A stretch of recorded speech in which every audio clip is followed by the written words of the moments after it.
আসসালামু আলাইকুম প্রিয় দর্শক, অন্য মঞ্চের আলাপচারিতায় আপনাদের সকলকে আমন্ত্রণ জানাচ্ছি। এরপর এটি প্রথম অনুষ্ঠান আমার।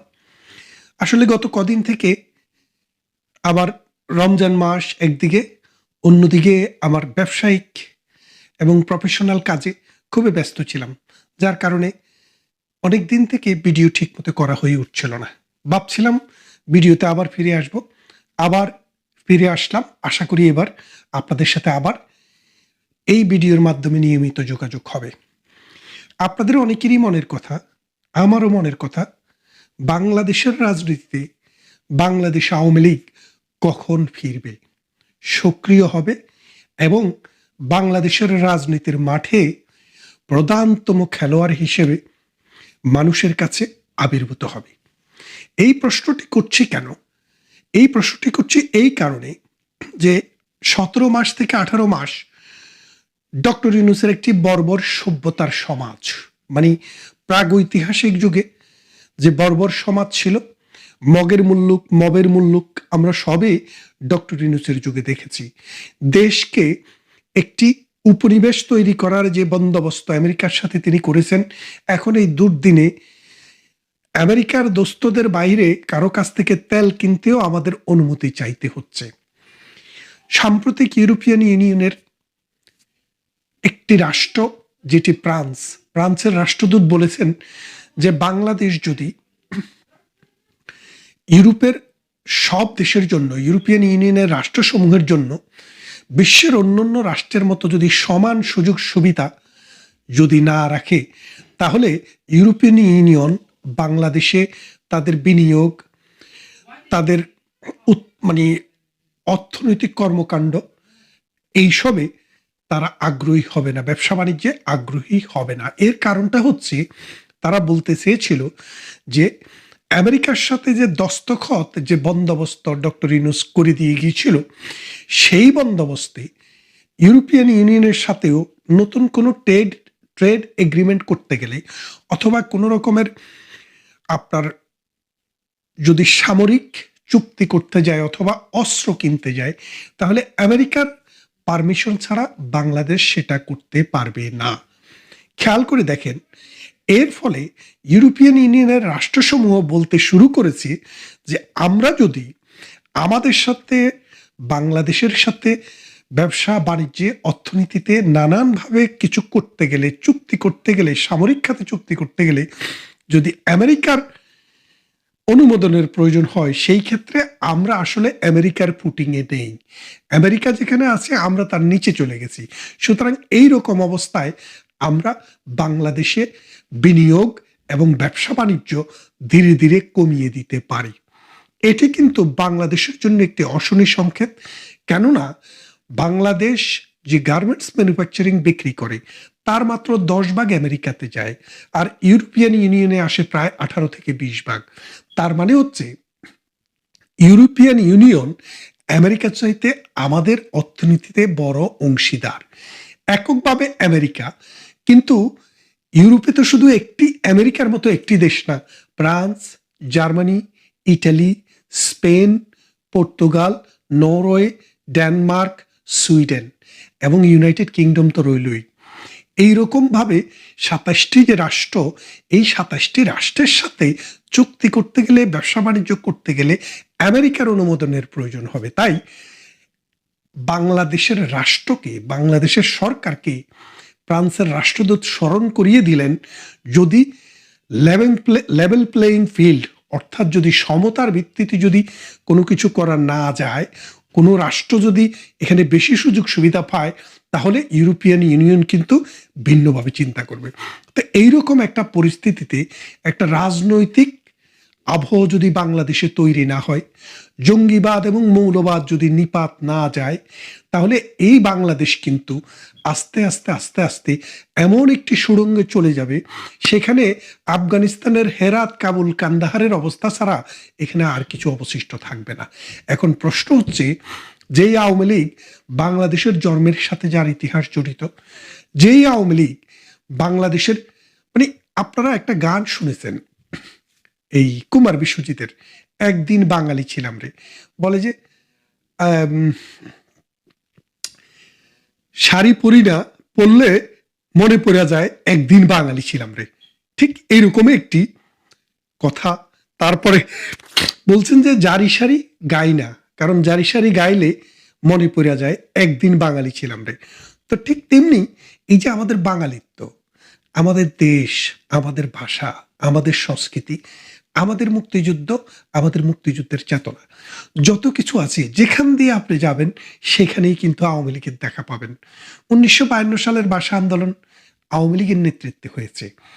আবার এই ভাষার দাবিতে ভাষার দাবিটি যখন স্বীকৃত হয়, পরবর্তীতে 1998 সালে আওয়ামী লীগ যখন ক্ষমতায়, তখন কানাডার আরেক সালাম এই রাষ্ট্রভাষা দিবসটিকে আন্তর্জাতিক মাতৃভাষা দিবসে রূপান্তর করেছে। আপনারা যখন দেখবেন যে বঙ্গোপসাগরে 1,31,000 বর্গ কিলোমিটার সমুদ্র সীমা জন্মবধি বার্মার দখলে ছিল, সেটার সমাধান করতে আওয়ামী লীগের প্রয়োজন ছিল। আওয়ামী লীগ সেটি বের করে নিয়ে এসছে।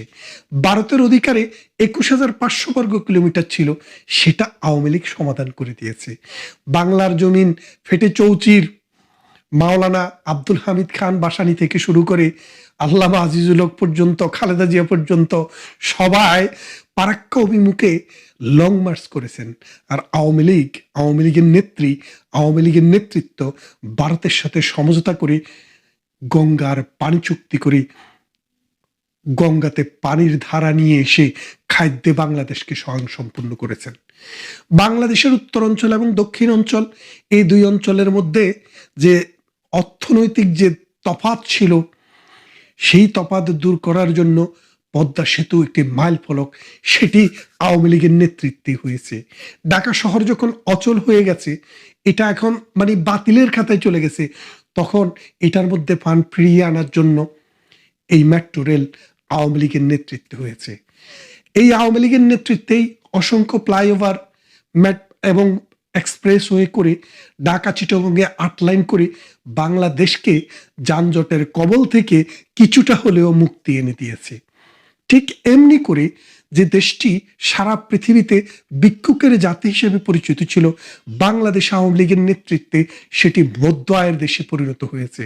তাহলে বাংলাদেশ আওয়ামী লীগকে আপনি কোথায় দেখবেন? শহীদ মিনারে গেলে আপনি বাংলাদেশ আওয়ামী লীগকে খুঁজে পান। আপনি অপরাজয়ের বাংলায় গেলে আপনি বাংলাদেশ আওয়ামী লীগকে খুঁজে পান। আপনি যখন স্মৃতিসৌধে যান তখন বাংলাদেশ আওয়ামী লীগকে খুঁজে পান। বাংলাদেশের 68,000 গ্রামে যখন যান, নদী যখন দেখেন, ধান খেত পাট খেত যখন দেখেন, জারি সারি মারপতি মসজিদি যখন দেখেন, তখন বাংলাদেশ আওয়ামী লীগের কথা মনে পড়ে যায় এবং বাংলাদেশ আওয়ামী লীগ সেখানে অবতীর্ণ হয়। তাহলে আপনি খেয়াল করে দেখেন, আমাদের যে গবাদি কিছু বুদ্ধিজীবী বা বদ্ধজীবী আছে, যারা প্রাণ জার্মানি ইতিহাস জানেন কিন্তু বাঙালির ইতিহাসটা জানেন না, সেই গবাদি পশুদের জন্য আমি বলতে চাই বাংলাদেশ আওয়ামী লীগ আসছে, ফিরে আসছে। বাংলাদেশ আওয়ামী লীগ ছিল, আছে এবং থাকবে। তবু কেন বলছি ফিরে এসছে?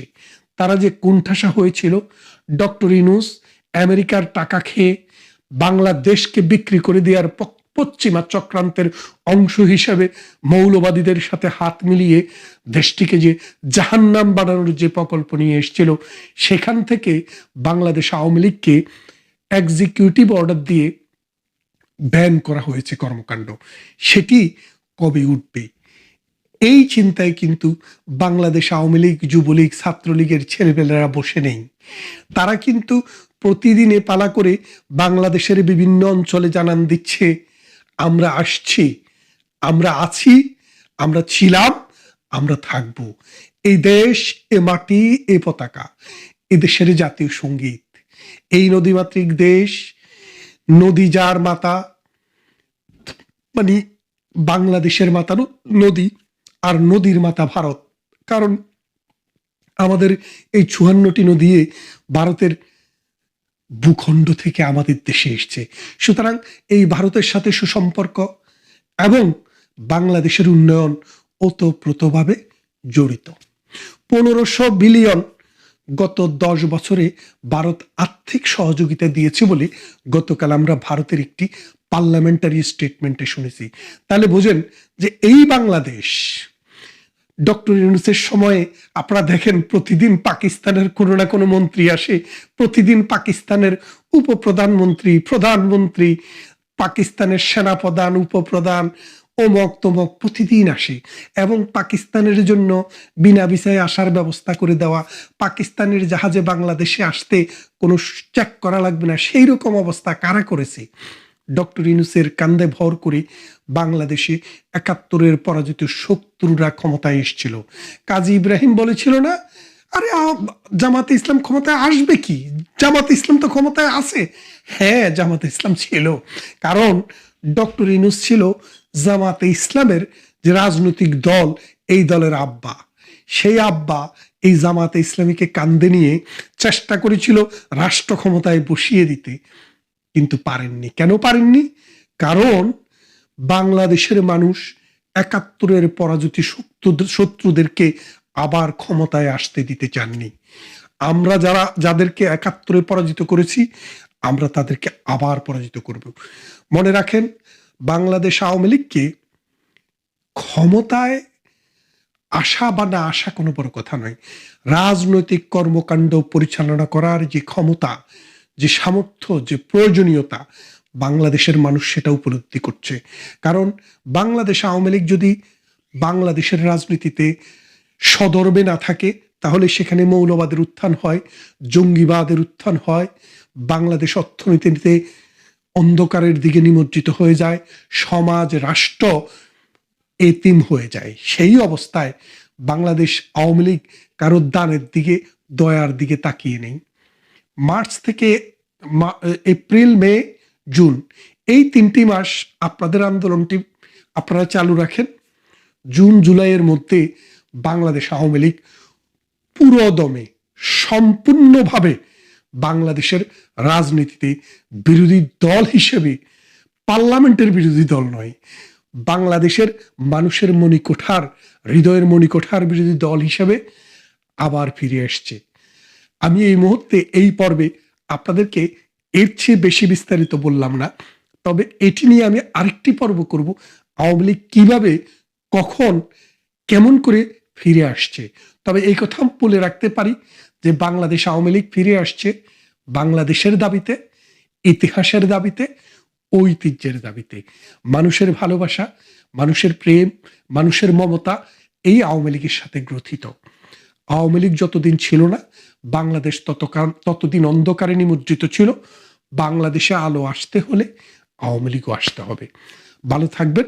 ১৯৭১ সালে সংগঠিত মুক্তিযুদ্ধের এত বছর পরে আমেরিকায় গত ২০শে মার্চ কংগ্রেসে কেন বাংলাদেশে সেই সময়ে সংগঠিত গণহত্যার আন্তর্জাতিক স্বীকৃতি দাবি করা হলো?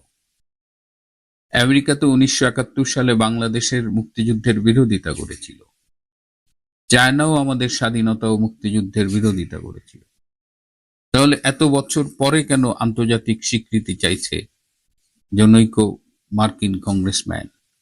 এটা কি আসলেই স্বীকৃতি চাওয়া, নাকি এর পেছনে কোনো রাজনীতি রয়েছে, নাকি এটি বৃহত্তর জিও পলিটিক্সেরই অংশ? আজকে এই বিষয়টি নিয়ে আলাপ করব, শেষ পর্যন্ত সাথে থাকবেন। মার্চ মাস আমাদের স্বাধীনতা সংগ্রাম শুরুর মাস। এই মাসেই ২৫শে মার্চ রাত্রে পাকিস্তানি হানাদার বাহিনী অপারেশন সার্চ লাইট শুরু করেছিল এবং তার মধ্য দিয়ে হাজার হাজার মানুষকে হত্যা করা হয়েছিল, যা শেষ পর্যন্ত ৩০ লক্ষ শহীদে গিয়ে ঠেকেছিল। সেই হত্যাকাণ্ডকে আন্তর্জাতিক সংজ্ঞা অনুযায়ী গণহত্যা বলা হয়ে থাকে এবং এটি সাম্প্রতিক ইতিহাসে পৃথিবীর দ্বিতীয় বৃহত্তম গণহত্যা। এবং যদি ৯ মাসে ৩০ লাখ লোক শহীদ হয়েছে, সুতরাং এটা দ্রুততম সময়ের বিচারে সংগঠিত গণহত্যা। ৭১-এর মুক্তিযুদ্ধে তো আমি একটু আগে যেটা বললাম, আন্তর্জাতিক ভাবে যারা আমাদের বিরোধিতা করেছিল, আমেরিকা তার মধ্যে অন্যতম। এত বছর পরে সেই মার্কিন সংসদে মার্কিন কংগ্রেসম্যান গ্রেগ ল্যান্ডসম্যান, যিনি ওহিওর সিনসিনাটি থেকে নির্বাচিত কংগ্রেসম্যান, এবং সিনসিনাটি কাউন্সিলেও তিনি এর আগে ছিলেন। 2023 সাল থেকে তিনি কংগ্রেসম্যান হিসেবে রয়েছেন, এবং তিনি বাংলাদেশের এই গণহত্যার আন্তর্জাতিক স্বীকৃতি দাবি করে এবং বাংলাদেশে বর্তমানে যে সংখ্যালঘু নির্যাতন চলছে, ধর্মীয় সংখ্যালঘু নির্যাতন, সেই ব্যাপারে উদ্বেগ প্রকাশ করে তিনি একটি প্রস্তাব আনেন, এবং আইন অনুযায়ী সেই প্রস্তাব এখন ফরেন অ্যাফেয়ার্স কমিটিতে প্রেরণ করা হয়েছে। এই গ্রেগ ল্যান্সম্যান তিনি কিন্তু অনেক তার রেফারেন্স হিসেবে তিনি ব্যবহার করেছেন সেই Archer Blood telegram, senator Edward কেনেডির রিপোর্ট, অ্যান্থনি মাস্কারানহাসের একটা প্রতিবেদন জেনোসাইড। সুতরাং তিনি বেশ তথ্য প্রমাণ নিয়েই এবারের এই প্রস্তাবটি এনেছেন, এবং তিনি বলেছেন যে এই অপারেশন সার্চ লাইটের কথা বলেছেন, সেই সময় সংগঠিত গণহত্যার কথা বলেছেন, 2 লক্ষ মা বোনের আত্মত্যাগের কথা বলেছেন, তারা ধর্ষণের শিকার হয়েছিল, এবং তার মধ্যে একটা বড় অংশই ছিল হিন্দু নারী। সো এই সব বিষয়ে এখন দেখার বিষয় যে এটা কংগ্রেসে গৃহীত হয় কিনা, এবং এটা যদি গৃহীত হয় তাহলে সেটা কিন্তু বাংলাদেশের উপর নতুন করে একটা আন্তর্জাতিক চাপ সৃষ্টি করবে, এবং বর্তমান সরকার আন্তর্জাতিক নজরদারির মধ্যে পড়ে যাবে, এবং এটা নিয়ে সর্বত একটা নতুন বিতর্ক শুরু হবে। কারণ বাংলাদেশের গণহত্যার আন্তর্জাতিক স্বীকৃতি দাবি করে আমরা কিন্তু অনেক দিন ধরেই আন্দোলন করছি এটি নিয়ে, মানে বেশ কয়েক বছর বিগত সরকারের আমলেও এই দাবি তোলা হয়েছিল, এবং এই বাংলাদেশে সংগঠিত গণহত্যা এটা এতটাই মর্মান্তিক, এতটাই নিষ্ঠুরভাবে সংগঠিত করেছিল পাকিস্তানের হানাদার বাহিনী, পাকিস্তানের সেনাবাহিনী, তাদের এদেশীয় দোসর রাজাকার আল বদররা, এবং এটা আস্তে আস্তে পৃথিবী কিন্তু জানছে, এবং জানতে জানতে আজকে এটি মার্কিন কংগ্রেসে প্রস্তাব আকারে উত্থাপিত হয়েছে। এখন কথা হলো যে হঠাৎ কি এমন ঘটনা ঘটলো যে এটি মার্কিন কংগ্রেসে উত্থাপিত হলো। যখন বাংলাদেশে 1971 সালের মুক্তিযুদ্ধে সংগঠিত গণহত্যা, মানবতা বিরোধী অপরাধের কথা বলা হয়, তখন অপরাধীর কাঠগড়ায় কিন্তু দাঁড়ায় পাকিস্তান, অপরাধীর কাঠগড়ায় দাঁড়ায় পাকিস্তানের সেই শাসক গোষ্ঠীর এদেশীয় দোসর, সেই সময়ের জামাত ইসলাম, এই রাজাকার আল বদর এরা। তাহলে পাকিস্তান এবং জামাতের বিরুদ্ধে একটা এলিগেশন, সেটা মার্কিন কংগ্রেসে উত্থাপিত হচ্ছে। আমরা তো জানি যে পাকিস্তানের সাথে এই মুহূর্তে আমেরিকার বিশেষ মহরম চলছে।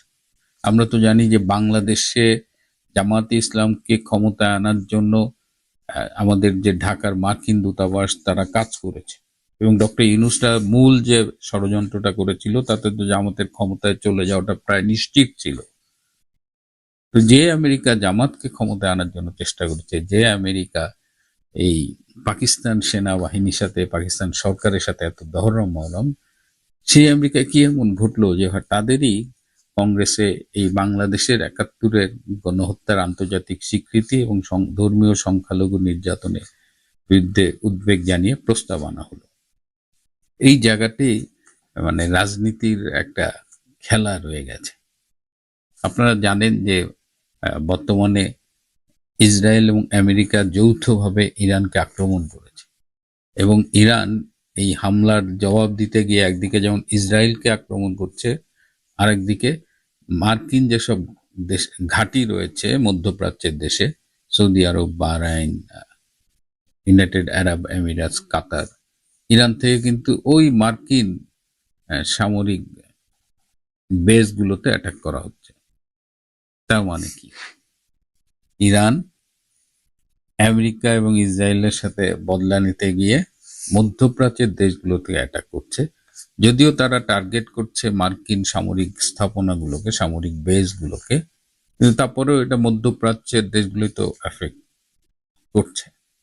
তো এই অবস্থায় আবার মধ্যপ্রাচ্যের সৌদি আরবেরা আবার ইরানের বিরুদ্ধে অবস্থান করছে। এই অবস্থায় পাকিস্তানের অবস্থানটা কি? পাকিস্তানের তো বাহরাইনের সাথে চুক্তি আছে, পাকিস্তানের সৌদি আরবের সাথে কয়েকদিন আগে সামরিক চুক্তি আছে, পাকিস্তানের কাতারের সাথে চুক্তি আছে। তাহলে এই ইরান, আমেরিকা, ইসরায়েল সংঘাতে পাকিস্তান কি ইরানের বিরুদ্ধে? এই সংঘাত যখন শুরু হয়, আপনারা দেখেছেন যে করাচিতে মার্কিন দূতাবাসের অফিস আক্রান্ত হয়েছে এবং সেখানে সেটি ঠেকাতে গিয়ে অনেক পাকিস্তানি মারা গেছে। তো পাকিস্তানের এই জায়গাটা অবস্থান কি? পাকিস্তানের সাথে ইরানের বর্তমান সম্পর্কটা কি এই সংঘাত চলাকালীন? পাকিস্তানের সাথে ইরানের তো একটা বর্ডার আছে এবং এই বর্ডারের মাধ্যমে প্রচুর তেল কেনা বেচা হয়। ইরানের তেল এই পাকিস্তানে এই বর্ডার দিয়ে কেনা বেচা হয় এবং একদিকে সামরিক চুক্তি করেছে মধ্যপ্রাচ্যের দেশগুলোর সাথে, আর একদিকে কূটনৈতিক একটি সুসম্পর্ক কিন্তু পাকিস্তানের সাথে ইরানের রয়েছে, অফিসিয়াল সম্পর্ক, আনঅফিসিয়াল সম্পর্ক, যে কারণে পাকিস্তান এখন একদম চুপ করে আছে। এই জায়গাটা কিন্তু আমেরিকা পছন্দ করতেছে না। এরকম একটা দুঃসময়ে পাকিস্তানকে আমেরিকা তাদের পক্ষে চেয়েছে। পাকিস্তান এমনও বলেছিল যে সৌদি আরব আক্রান্ত হলে প্রয়োজনে তারা পারমাণবিক বোমা দিয়ে সহায়তা করবে। অথচ যখন সৌদি আরব আক্রান্ত হলো তখন পাকিস্তানের এই নীরবতাটা আমেরিকা পছন্দ করছে না। অ্যাট দ্য সেম টাইম বাংলাদেশের যে জামাত ইসলামী, যারা দুদিন আগেও আমেরিকার বন্ধু ছিল বলে বুক ফুলিয়ে হাঁটতো বাংলাদেশে, তারা এখন, যেহেতু আমেরিকা তাদের ক্ষমতায় নিতে পারেনি, তারা এখন পোলটিকে সম্পূর্ণ চায়না অভিমুখে। তাদের ইতিমধ্যেই অনেক নেতা চায়না ঘুরে এসেছে, তো চায়নার সাথে একটা রেগুলার সম্পর্ক তারা মেনটেন করছে। এবং কয়েকদিন আগে দেখলেন যে জামাতের আমিরের সংসদীয় আসনে চায়না এই রমজান উপলক্ষে উপহারের বাক্স দিলেন এবং সেটি ছিল চাইনিজ এম্বাসির পক্ষ থেকে একটা দেওয়া উপহার। জামাত আবার দাবি করলো এটা তাদের এবং চায়নার যৌথ উদ্যোগে দেওয়া উপহার। পরবর্তীতে যখন চায়না বলেছে না, এটা আমাদের দেওয়া উপহার, এর সাথে কোনো রাজনৈতিক দলের সম্পৃক্ততা নেই, তখন আবার জামাত তাদের স্টেটমেন্ট সরিয়েছে। তো এই যে চায়নার সাথে দরম মরম আমেরিকাকে ভুলে গিয়ে, এই জিনিসটা আমেরিকার ভালো লাগেনি। সুতরাং এক ঢিলে দুই পাখি মারার মতো করে সেই ৭১-এর গণহত্যাকে নিয়ে আসা হয়েছে। এই মুক্তিযুদ্ধে জামাতের ভূমিকা, এটা এমন একটা পাপ যেটা যতদিন তারা তাদের ভুল স্বীকার করে ক্ষমা না চেয়ে বিচারের মুখোমুখি না হয়ে এভাবে পাশ কাটিয়ে যেতে থাকবে, ততদিন এই পাপ তাদের ছাড়বে না। এবং এখন তারা আন্তর্জাতিক রাজনীতির অংশ হিসেবে এই ৭১-এর এই গণহত্যার অভিযোগের মুখোমুখি আবার দাঁড়িয়েছে এবং এবার এই অভিযোগ আনছে আমেরিকার জনৈক কংগ্রেসম্যান। আমার মনে হয় না যে এটা একটা বিচ্ছিন্ন ঘটনা, যে কংগ্রেসম্যান গ্রেগ ল্যান্ডসম্যানের মনে হলো তিনি এই প্রস্তাবটা উত্থাপন করলেন। এর পেছনে আরো গভীর কোনো খেলা আছে, রাজনীতির খেলা আছে, বৃহত্তর জিও পলিটিক্সের অংশ আছে এবং এর মধ্য দিয়ে পাকিস্তান এবং জামাতে ইসলামকে একহাত দেখে নেবে আমেরিকা। সুতরাং এটা নিয়ে আমি এ কারণেই কথা বললাম যে এটা নিয়ে ইতিমধ্যেই আমাদের অনেকেই অনেক কথা বলেছেন, কিন্তু কেন এই অবেলায় বাংলাদেশের গণহত্যার প্রস্তাব নিয়ে এলেন মার্কিন কংগ্রেসম্যান, সেটি নিয়ে খুঁজতে গিয়েই এই কেঁচো খুঁড়তে সাপ বেরিয়ে যাবার মতো অবস্থা। প্রিয় বন্ধুরা, আজ এ পর্যন্তই। ভালো থাকবেন, সুস্থ থাকবেন।